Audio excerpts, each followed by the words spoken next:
Meus amados, nós precisamos orar hoje por algumas pessoas que estão na UTI da nossa igreja, irmã Irinalda, irmão Raimundo. Vou trazer uma mensagem aqui, ainda nessa série Unidade, que tem sido abençoadora para nossas vidas. Nós já lemos aqui Isaías, vamos ler novamente? Pega a palavra do Senhor. Tenho certeza que você sai mais uma vez edificado aqui da casa do nosso Deus. Isaías 40.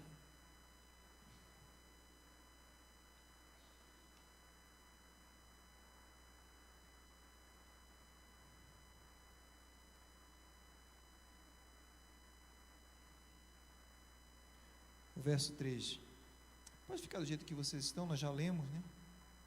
Diz assim a palavra do Senhor, acompanhe aí na tela. Voz do que clama no deserto, preparai o caminho do Senhor, endireitai no ermo vereda a nosso Deus. Isso aqui é um comando, preste muita atenção. Aqui é um comando acompanhado de uma promessa. Voz do que clama no deserto, o verso 4. Todo vale será aterrado e nivelado, todos os montes e outeiros, o que é tortuoso será retificado, e os lugares escabrosos aplanados. Olha o verso 5. A glória do Senhor se manifestará, e toda a carne a verá, pois a boca do Senhor o disse. Olha isso, a glória do Senhor então se manifestará após endireitar e preparar o caminho do Senhor. Pode voltar para lá, para o slide. Amém, igreja? Feche seus olhos do jeito que você está aí. Maravilhoso Deus, eu te peço, fala conosco, Senhor, nessa noite, através da Tua palavra, que não seja o meu intelecto. Fala aquilo que nós precisamos ouvir, Senhor. Eu te peço, em nome de Jesus. Nós já tratamos aqui sobre o maior pecado da igreja, e eu falei aqui como a divisão, ela traz problemas, como a divisão entre os irmãos. Irmãos, eu nunca vi uma geração de competição entre igrejas, irmãos, pastores. Na verdade, na década de 80, 90, os mais antigos aqui vão lembrar, eu sou da década de 90, do auge, né, de todos os congressos. A Assembleia de Deus, ela começou com os departamentos, e ainda tem hoje, né? Então tinha o congresso dos adolescentes, dos jovens e das crianças, depois tinha o congresso ali dos homens, que era o congresso dos varões, das mulheres, e ali dentro da igreja, não era, Márcia? Nós éramos ali da igreja mãe, da Assembleia de Deus, e ali, irmãos, dentro da igreja, o que era para ser, né, momento de festa, em alguns momentos, virou um momento de divisão e concorrência e competição. Vocês lembram disso? Lembram ou não lembram, pastor Eliezer? Então, por muitos anos, era, o meu uniforme vai ficar melhor, se eu sou líder, eu vou fazer, então, agora, eu vou fazer um congresso, e nós fazíamos ali festa para crente. Então, nós pregamos aqui sobre a tragédia, que é a divisão dentro de um casamento, dentro de um departamento, dentro de uma igreja. Falamos também sobre a graça extravagante, e hoje nós queremos falar sobre esse caminho. Preparai, então, o caminho para a volta de Jesus. Então, a ordem, existe uma ordem, como eu falei, que é preparar o caminho. E qual será esse caminho? Será que esse caminho, ele é um caminho físico? É algo físico, né, que se prepara? Você sabe que não é algo físico. Esse caminho que nós devemos preparar é o nosso coração para a volta de Jesus. Nós devemos preparar muitas coisas que estão, às vezes, no nosso coração de homem e mulher de Deus, de cristão, que devem ser preparados. Irmãos, eu me deparo com todo tipo de cristão, que muitas das vezes impede que esse caminho e que a graça flua, porque o rio da graça, muitas das vezes ele é estancado, quando nós não preparamos o caminho. E eu me pego assim, com cada cristão, irmãos, eu vou falar, porque aqui é culto de ensino. Cristãos com falta de caráter, com mentira de estimações, e eu vejo, lá vem aquele com a mesma mentira, irmãos, descaradas. Então, nós ensinamos, pregamos, e quantas vezes a gente faz algum tipo de orçamento, ou então a gente se apresenta, olha, eu sou pastor, a pessoa fala, olha, isso aqui não muda nada, e fala na cara, isso aqui não muda nada. Eu falei, não, desculpa, porque eu estou vendo que o senhor até é um homem correto, mas os últimos pastores que passaram por aqui, por esse hotel, pediram cerveja, pediram cachaça lá para cima. Já aconteceu isso, eu e um amigo meu entrando, falou, vocês estão vindo do congresso aqui? Aí ele me olhou assim, falei, é muito comum. Então, amada igreja, nós precisamos preparar então esse caminho. Quando o caminho do Senhor for devidamente preparado em nosso coração, o Espírito Santo, ele poderá operar o seu milagre de forma, diga comigo, espontânea, criativa e rápida. Então, quando nós preparamos esse caminho, e for devidamente desobstruído, tirar, toda a amargura, toda a incredulidade, toda a falta de caráter, aqueles pecados de estimação ali, então, amados, o Espírito Santo, então, agora ele está livre para atuar de forma espontânea, criativa, aleluia por isso. Isaías 40, o verso 7 ainda, ele vai falar assim, quando nós prepararmos então esse caminho, a glória do Senhor será o quê? Revelar. Isso não é maravilhoso, igreja? Então nós temos coparticipação nisso aqui. Quando nós preparamos então o caminho, quando o nosso coração, às vezes nós dizemos que somos cristãos, às vezes olha, eu sou da Assembleia de Deus, mas você olha a vida, você é da igreja a vida toda, mas irmãos, às vezes tem um espírita que é mais manso do que o cristão, às vezes tem um macumbeiro que é mais educado do que o cristão, às vezes você olha, o irmão está anos na igreja, mas parece que está cego, ele não consegue preparar o caminho, o seu coração, não há mudança. Isso acontece muito, irmãos, e essas pessoas simplesmente elas escandalizam, elas queimam o evangelho. Quantas pessoas nós conhecemos estão desviadas, filhos desviados, os filhos estão lá na papuda, em grandes presídios, porque dentro da igreja aquele pai era uma benção, aquele pai, o presbítero vem para pregar, e ele entona a voz, eu cumprimento a amada igreja com a paz do Senhor. É aquelas pessoas que falam assim, olha, aquele irmão, ele é uma bênção quando ele sobe para pregar, mas quando ele desce para ir para junto da família, é uma desgraça, porque ele agride a esposa, ele agride os filhos, ele bate, ele trai a esposa. Mas como é que pode isso, pastor? É possível isso, irmãos? É possível ser usado? É possível isso? Pois é, nós precisamos aprender que é possível. Chega de nós andarmos atrás de multidão, atrás do pregador do monte que revela, e atrás ali de movimentos, porque geralmente esses homens que não preparam o caminho, que não mudaram o seu caráter, eles estão ali escondidos atrás de algum dom. Aqui é dom, eles são irrevogáveis, sim. Mas eu te digo que a legítima glória do Senhor será revelada para todos aqueles que preparam o seu coração para que o Espírito Santo venha fluir. Quando o caminho for preparado, a promessa é que a sua glória será manifesta em nossas vidas. Diga amém. Prepare esse caminho, prepare o seu coração, irmãos. Eu sei que o Espírito Santo está falando com alguém aqui. Prepare esse caminho, endireita essas veredas, porque ano de 2024 Deus vai ter muita mudança aí para fazer na sua vida. Quando você muda o seu caminho, quando você sabe. Outro dia eu estava falando, nós somos maus, nós somos pessoas, irmãos, filhos de Adão, a maldade está no nosso coração. Nós temos que tomar essa decisão de preparar o caminho do Senhor todos os dias. Todos os dias eu preciso, então. Mas é interessante que fala que, e a glória do Senhor. Que glória? A frase, ela significa, essa frase da glória do Senhor, a majestade do Senhor se manifestará, a plenitude do Senhor se manifestará, a honra, o poder, aleluia, demonstrando que Deus, Ele cumpre as suas promessas.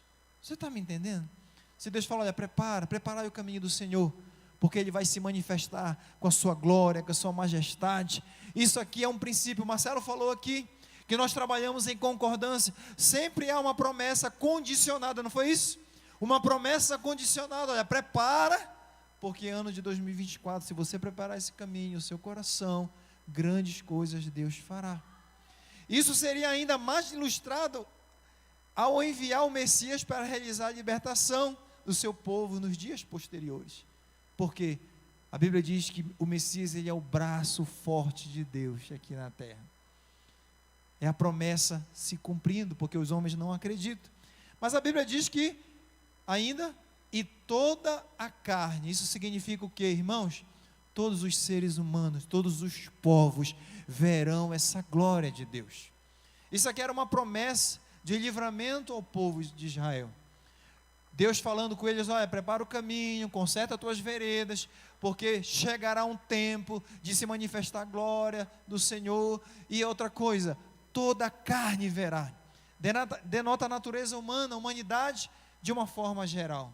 A ideia é que a libertação do seu povo seria uma demonstração da interposição divina, da intervenção divina naquela situação. Lembra que o povo estava disperso, estava ali exilado? Então, novamente, essa glória, essa graça seria manifesta para que a glória do Senhor, esse ato seria manifesto para que a glória do Senhor visse que todas as nações, sempre Deus fazia assim, para que todas as nações percebessem que Ele era o verdadeiro Deus, que Ele tinha a sua majestade, o controle e a soberania de tudo. Quer dizer que então, toda a carne verá, quer dizer que não haverá nação que não veja claramente. Sabe o que Deus está dizendo aqui para nós, irmãos? Não haverá pessoas, ainda aquelas que te perseguem, essas pessoas verão a glória de Deus na sua vida. Pastor, mas a situação financeira está difícil, algo está se levantando. Não existe coisas, situações que Deus não faça, que Ele não venha manifestar a glória dEle em nossas vidas. Então, que o retorno então desse povo, né, é uma obra divina, é uma intervenção, é a mão do Senhor, mas existe a condição, que Deus não falou em vão pelos profetas. Assim, Ele censura a incredulidade, que muitos não acreditam em profetas, muitos não acreditavam nos profetas. Então, assim, Ele censura. Amados, uma coisa que retém o rio da graça é a nossa incredulidade. Quando eu percebo aqui na Tarde de Milagres, alguém que chega comigo: pastor, eu estou passando por tal situação, a doença é grave, mas eu vou fazer 7 dias dessa campanha. Eu queria que o Senhor me ungisse todo o culto. Acontece muito isso. Eu queria que o Senhor me ungisse todo o culto. Então, eu estava com cisto, estava com problema assim, estava com sangramento, alguma coisa. Sabe o que Deus me ensinou nesses anos todos? Ele falou: olha, Jesus, Ele olhava e fitava os seus olhos, e vendo a fé, né, daquela pessoa, e eu comecei a aprender isso com Jesus. Eu percebo assim, essa pessoa, ela tem fé suficiente para Deus manifestar a glória dele. São essas pessoas, irmãos, porque a incredulidade, ela simplesmente bloqueia esse rio da graça de Deus. Quem está entendendo, diga amém. O que impede então esse caminho? Coloquei aí uma imagem. Existem muitos caminhos. O que impedem então, muitas das vezes, esse fluir desse caminho? Pode passar aí. Hebreus capítulo 12, não, deixa lá. Hebreus capítulo 12, verso 12 a 14 diz assim: portanto, tornai a levantar as mãos, cansados e os joelhos desconjuntados, e fazei veredas direitas, para que os vossos pés, para que manqueja, se não desvie inteiramente, antes seja sarado. Mas olha o verso 4: segui a paz com e a santificação, sem a qual ninguém verá o Senhor. Segui a paz com tudo e a santificação. Olha que interessante, amados. Olha aqui, essa frase dentro de Hebreus: sem santificação ninguém verá o Senhor. Que afirmação terrível é essa? Você já parou para pensar nessa afirmação aqui? Sem santificação, aí as pessoas, o coração já começa a apertar. Sem santificação, mas como pastor eu posso? Deixa eu te falar, realmente você não pode. Realmente você tentar buscar essa santificação, ouça esse ensinamento. Verdadeiramente você, com a seu próprio intelecto, com a sua própria força, você jamais conseguirá alcançar essa santificação. Se Ele vai nos exigir, né, santidade, Ele também nos dará a medida necessária de graça, da sua graça para isso. Se Deus então Ele vai exigir, Ele vai proporcionar, na mesma medida Ele vai nos oferecer a sua graça. Amém, queridos? Às vezes nós nos culpamos e existe um peso, porque somos pecadores, nós somos, né, filhos de Adão também, e às vezes nós colocamos essa culpa, olha, mas eu não deveria ter falado assim com a minha esposa, eu não deveria ter feito isso, e vem aquele peso, mas eu estou aqui, tudo eu tenho feito para servir a Deus, estou tentando me santificar aqui orando, eu estou tentando me santificar orando aqui no ministério de louvor, levanto a minha mão, eu jejuo, irmãos, isso só vai ser possível na medida que você entender, se Deus está te pedindo, Ele vai oferecer juntamente a sua graça, na mesma proporção. Quem entendeu isso, diga amém. Então, amados, existe dentro o que nos impede, onde eu gostaria de entrar com os amados irmãos, o que impede esse fluir, muitas das vezes, são os rios de amarguras, e acho que eu coloquei aí, pode passar, e a ausência de perdão. Eu não posso falar aqui de muitas coisas que impedem o fluir da graça de Deus, mas se você puder comprar, são 2 livros, esse aí é do Kendall, Perdão Total, esse é um palestrante, um pastor, homem de Deus, ele palestra em todo o mundo, essa é uma ilustração de uma enfermeira, eu vou contar aqui para vocês, e o que os cristãos devem saber, a importância do perdão, de John Arnott. Então, são 2 livros que, se você puder anotar, você vai aprender muito sobre o perdão.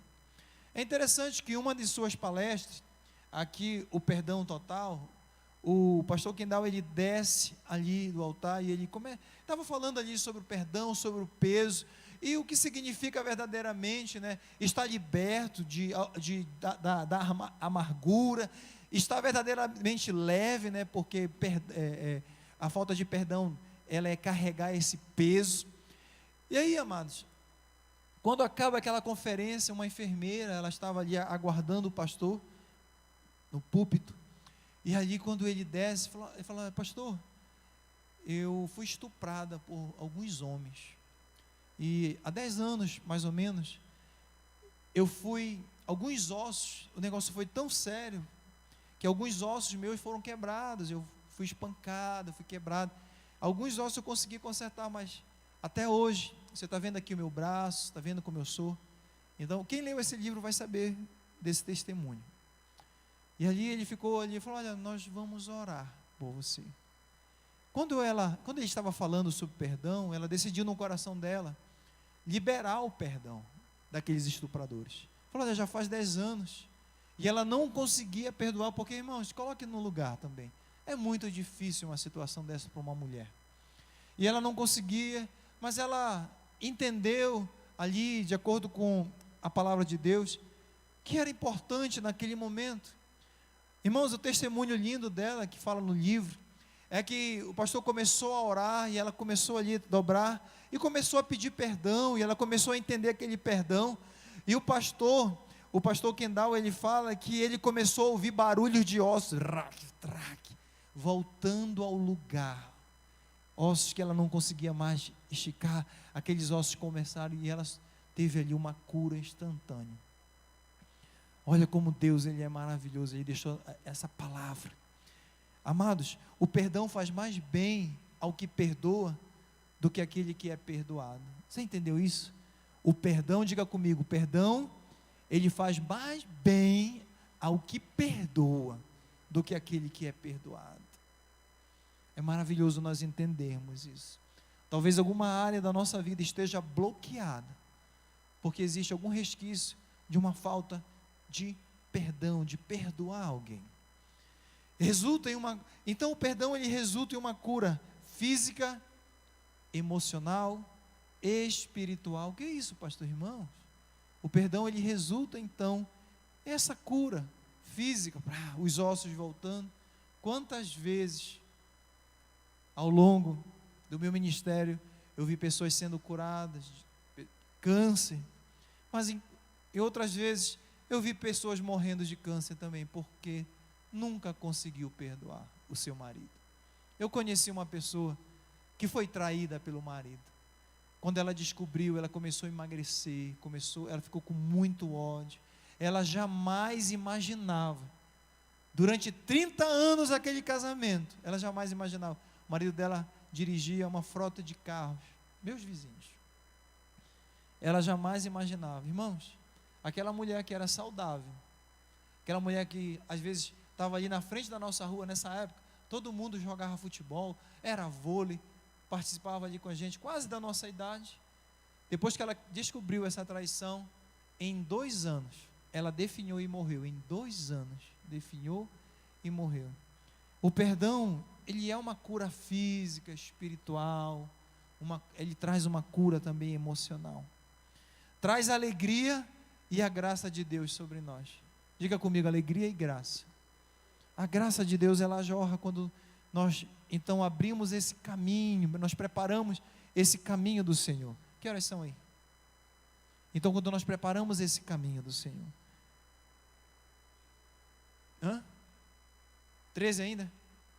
Mas, queridos, passando aí, não estou conseguindo passar aí, o preço, existe também o preço, como eu falei para vocês. O preço da ausência do perdão é muito caro. Nesse mesmo livro você vai ver lá que um relato de um psiquiatra que diz que 75% dos pacientes não precisam de ajuda, nem de remédios, nem de tratamento, se eles simplesmente aprendessem a perdoar. 75%. Se aprendessem com a Bíblia, se aprendessem dentro de uma igreja. Então, todas as vezes que nós fomos ofendidos, a partir de hoje, não deixe reter essa graça, esse amor, não deixe reter por algo que está ali no coração, que você fica pensando, e você fica orando, e às vezes não passa do teto. Por que será, pastor? Você vai aprender daqui a pouco. Apenas 25% tinham problema, desses pacientes, apenas 25% tinham problema de causa fisiológica. Apenas 25% eram de fato doentes, que precisavam de um medicamento, que houve um distúrbio, talvez ali hormonal, neurológico, apenas 25%. A falta de perdão é, portanto, a causa de inúmeros problemas físicos, emocionais e doenças graves. É interessante que nós, ao longo do tempo, nós tivemos aí a reforma, que foi relevante para restaurar o quê? A verdade, que as pessoas, elas são perdoadas não pelas obras, mas pela fé no único e suficiente Senhor e Salvador. Foi importante a reforma. Mas, irmãos, a reforma não explicou algo. Ela não nos ensinou que o perdão de Deus, não ensinou, vou ler do jeito que eu coloquei aqui, mas não ensinaram que esse perdão de Deus, ele é bloqueado quando nós não perdoamos os outros. Nós não fomos ensinados, a igreja não foi ensinada. Então, existem muitos irmãos que estão há anos tomando a Santa Ceia, mas não falam com o seu irmão. Existem muitos irmãos que estão na Santa Ceia, mas não falam nem com seus pais, com seus maridos, seus amigos. Aquele amigo ali eu não tenho como perdoar, e está tomando Santa Ceia, porque nós não fomos ensinados nessa mesma proporção. Essa lacuna deixou uma herança terrível de brigas, contendas, divisões entre nós, cristãos evangélicos. Quem entendeu, diga amém. É possível ter graça e comunhão sem perdoar? Alguém pode responder isso aqui? É possível, irmão? Não é possível. Passa aí. Então, qual é o limite do perdão? Qual é o limite do perdão diário? É interessante quando Pedro ele faz essa pergunta a Jesus, lá em Mateus capítulo 18, verso 21. Como é que acontece, né? Senhor, quantas vezes, a irmã já falou ali, quantas vezes então eu tenho que perdoar? Quantas vezes Jesus responde? 70 vezes 7. Mas é interessante que não para por aí. Jesus ele responde essa pergunta com uma parábola. Todos nós já lemos várias vezes lá, mostrando para nós, né, essa parábola, que a nossa dívida, irmãos, ela é imperdoável. A nossa dívida é um preço muito alto, aliás. Perdão, então, no hebraico tem um sentido de tirar a carga de cima de algo ou de alguém. Então, perdoar é tirar essa carga. Você pode observar, todas as vezes que existe um conflito, até com a esposa, o marido, um filho ali, e a gente tem que chamar a atenção, ou então existe um amigo, quando você vai ali e fala, rapaz, o que está acontecendo com a gente? Vamos nos perdoar aqui, toca aqui, me perdoa. Aí você sai dali pesado ou você sai dali totalmente leve? Então, o perdão é tirar essa carga. Por causa de 100 denários, essa parábola, né? Ele acaba perdendo 10.000 talentos. Você já conhece essa história. Então, mostra o que a Bíblia está nos mostrando. Algo impagável. Mas vamos prosseguir aí. Conhecemos o perdão, por isso podemos e devemos praticá-lo com a graça do Senhor. O fato é que nós somos machucados e machucamos os outros. Irmãos, o fato é que nós somos muitas das vezes, por conviver em família, por conviver na igreja, por conviver no meio ali de pessoas, o fato é que nós somos machucados e a gente muitas das vezes acaba também, a gente só fala assim, eu fui machucado, olha, eu fui ofendido, olha, eu fui ali, apontaram um dedo para mim. Mas, irmãos, nós também fazemos isso.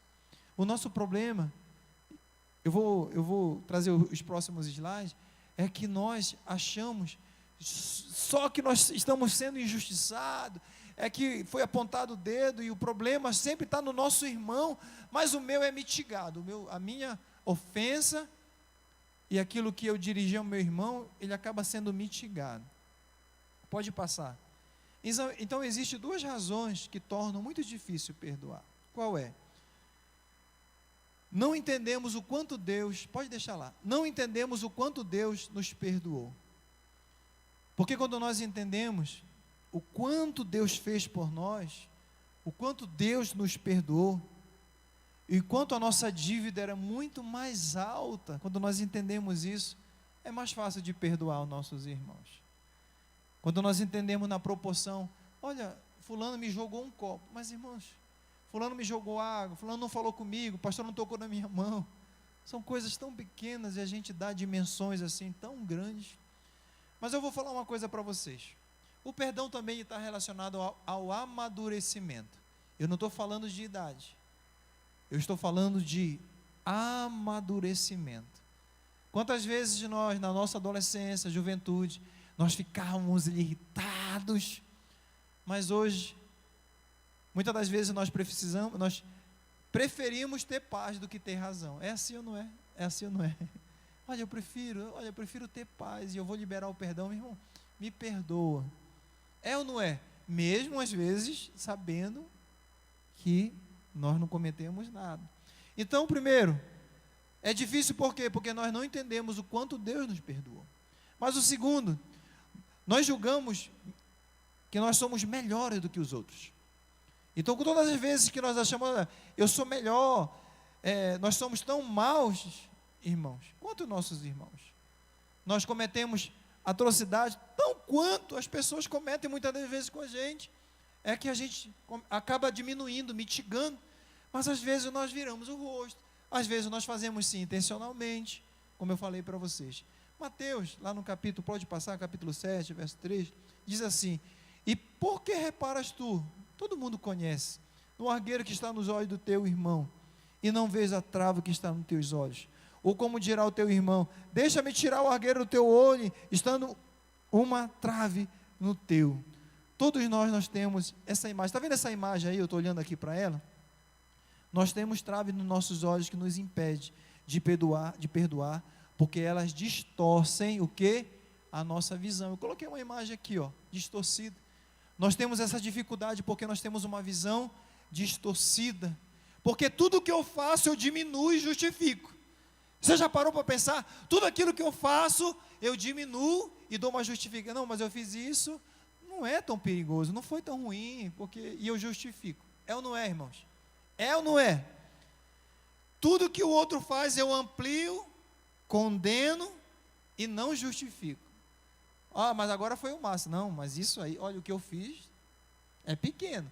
Mas o que a missionária Giovana, que está ali sentada, fez, isso, rapaz, isso vai dar B.O., isso vai dar problema. E aí eu não justifico. É ou não é? Somos assim ou não? Sempre acredito que sou o justo. Nós sempre acreditamos, não, mas dessa vez eu tenho certeza que eu não estou errado. Então, sempre eu acredito que eu sou justo e imparcial. É ou não é? Não, eu até dei ali a minha opinião em relação a tal situação, mas eu sou imparcial. E não deveria ser assim. Amados, dentro dessa questão da justiça, nós temos 2 pontos aqui que a Bíblia ela vai mencionar muito, que é a questão da misericórdia e da justiça. O fato de perdoarmos de coração e orar pela pessoa, não significa que Deus vai responder da forma que nós pedimos. Eu vou te dar um exemplo, explique isso, pastor. Por exemplo, alguém ofende você e você precisa orar pelaquela pessoa. Senhor, perdoa o fulano. Agora, aí você quer mostrar uma santidade, dá um carro novo para ele, uma casa, promove o teu servo, né? E você faz aquela oração santa. Ou então, muitas das vezes, aquela oração contrária, aquela oração da vingança. Quem me viu passar na prova e não me ajudou, né? Aí você canta o hino da vingança e fala, Senhor, agora pega o pastor Neve, pega o pastor Laci. É ou não é? É. Existem os crentes que oram e cantam o hino da vingança. Então, não significa, preste atenção nesse ensinamento, não significa, nós oramos, irmãos, é para nós termos paz. Senhor, abençoa o fulano.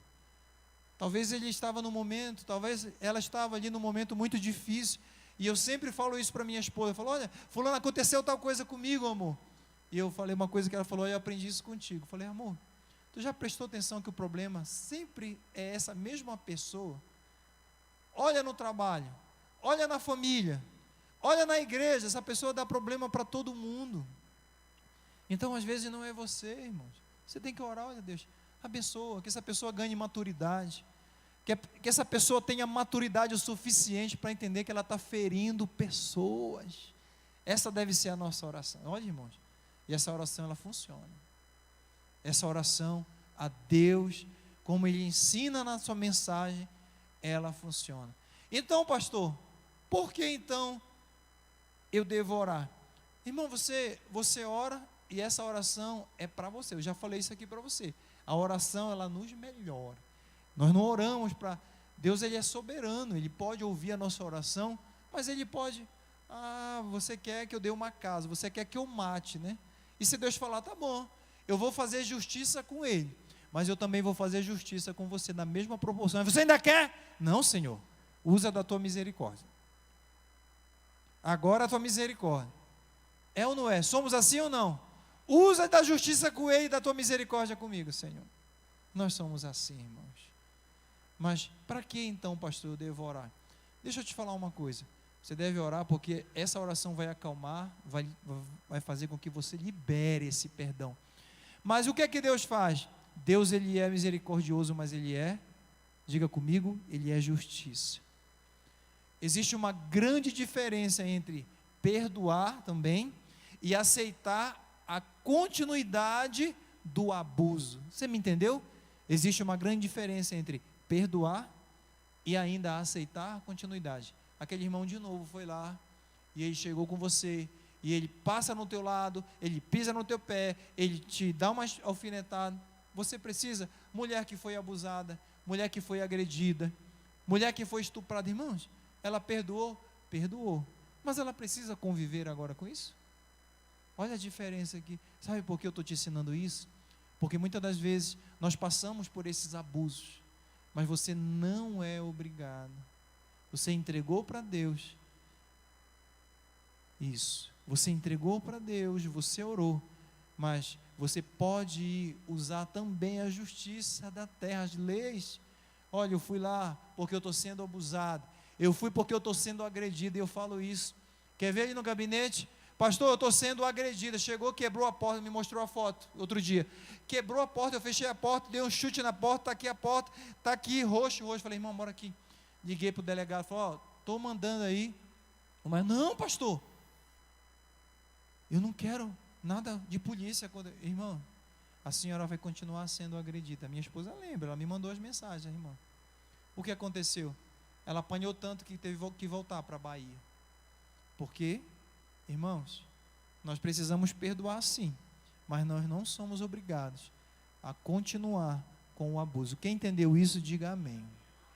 Deus ama a justiça e a misericórdia, pois são aspectos inerentes do seu caráter. Então nunca esqueça disso. Você pode estar pedindo ali a justiça para o seu irmão e misericórdia para você, mas quem vai verdadeiramente avaliar se é para fazer justiça é a soberana vontade do Senhor. Pastor, qual foi o dia do perdão então? O dia do perdão, pode colocar aí, eu posso garantir para vocês que foi o dia da crucificação. Esse foi o dia do perdão, foi o dia legítimo do perdão. Por quê, pastor? Mateus capítulo 9, verso 6, somente o Filho do Homem, estava lá Jesus, o aleijado, somente o Filho do Homem, Jesus Cristo, tem poder de perdoar pecados, aleluia. Então, o dia do perdão, eu tenho que terminar essa mensagem dizendo para você que foi o dia da crucificação, e louvado seja Deus por isso. Quando deve ser então, pastor, esse dia na nossa vida? Diga assim para mim: imediatamente, todos os dias. Mateus no capítulo 5, verso 23, portanto, se trouxeres a tua oferta ao altar, olha isso, e ali lembrares de que teu irmão, todos nós conhecemos, tem algo contra você. O verso 25 diz assim: olha, concilia-te depressa com teu adversário. Sabe o que Deus está dizendo? Eu tenho pressa em jorrar o meu rio, fluir o meu rio na tua vida, o meu rio da graça, o meu rio da cura, aquilo que está impedido, eu tenho pressa. Amém, igreja? Pode passar. Então, amados, fique de pé.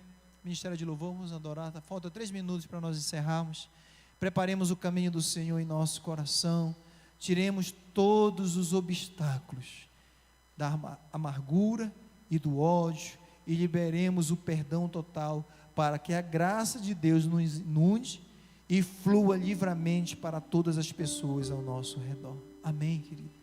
Que essa graça possa fluir para você, para todas as pessoas ao nosso redor. Você está entendendo isso, queridos? Você está entendendo que Ele quer fluir? E você precisa preparar esse caminho. O Senhor está dizendo: preparai o caminho, porque a minha glória vai fluir nessa área na sua vida. Prepara o caminho, conserta essas veredas. Deus está nos chamando. Hoje é noite de conserto, hoje é noite de mudança de postura. Feche seus olhos.